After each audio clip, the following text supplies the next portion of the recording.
Allora, buongiorno a tutti. Che cosa facciamo quest'oggi come ricetta? Facciamo una base. Che cos'è una base? Di solito viene chiamata base quelle creme che poi vengono utilizzate anche per fare qualcos'altro. Ad esempio, la crema pasticcera si può mangiare così, oppure si può usare per farcire le torte, cannoli, via dicendo. Quest'oggi andremo a fare la besciamella, che verrà utilizzata successivamente per fare la lasagna. Quindi, come andiamo a fare la besciamella? Parliamo degli ingredienti. Ricordatevi che è molto semplice, sono molto semplici gli ingredienti perché stanno a 1-1-1. Cosa vuol dire? 100 g di farina, 100 g di burro e 1 litro di latte. Poi andremo a usare del sale secondo quantità, assaggeremo la nostra besciamella, andremo ad usare il sale in funzione di esso, un pizzico di noce moscata, che nella besciamella io lo metto sempre come mi ha insegnato il mio caro babbo, e poi ci andremo a mettere una bella spolverata abbondante di parmigiano reggiano grana padano, ok? Abbondante perché secondo me è il tocco che dà proprio la bontà della besciamella. Il latte, il litro di latte, regolatevi voi, nel senso io ne metto sempre un po' di più perché a seconda di come andrete a usare la besciamella potete farla un po' più liquida, un po' più densa. A me nella lasagna piace tenerla leggermente più liquida, che non vuol dire liquida, vuol dire leggermente più liquida, perché si imbevono le nostre lasagne maggiormente, ok? Quindi, allora, io ho già acceso il gas con il burro, quindi si sta già sciogliendo, come potete vedere.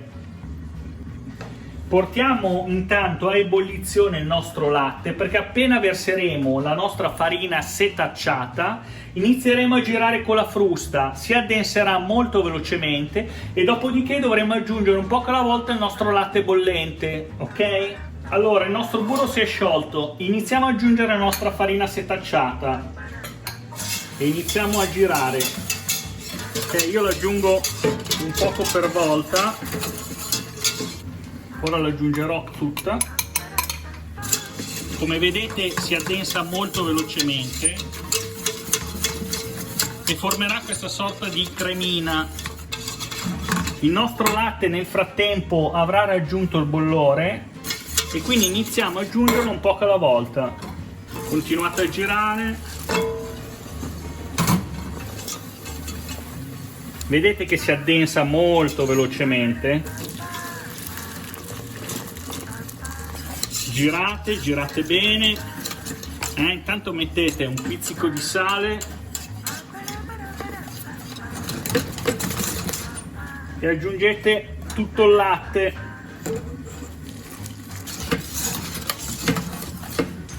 Aggiungiamo il resto del latte,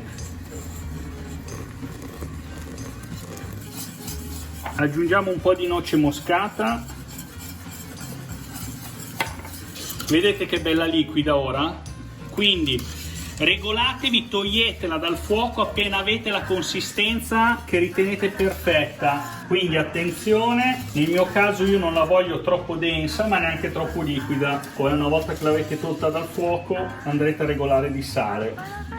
Allora vedete, questa è la consistenza che serve a me per la pasta al forno. Allora, se vedete che ci mette magari un po' troppo da addensare, io ho aggiunto un po' di farina, è setacciata, ma giusto un cucchiaio, senza esagerare, perché sennò sa solo di farina. Ora cosa facciamo? La togliamo dal nostro fuoco, la facciamo raffreddare un attimino, ok? Giusto perché non sia bollente. Aggiungiamo un pezzettino di burro,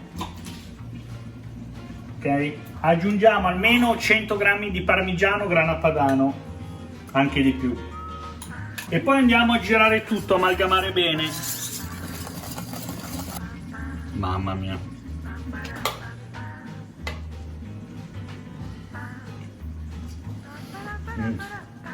Allora, no, scusi, lei sta riprendendo, non può.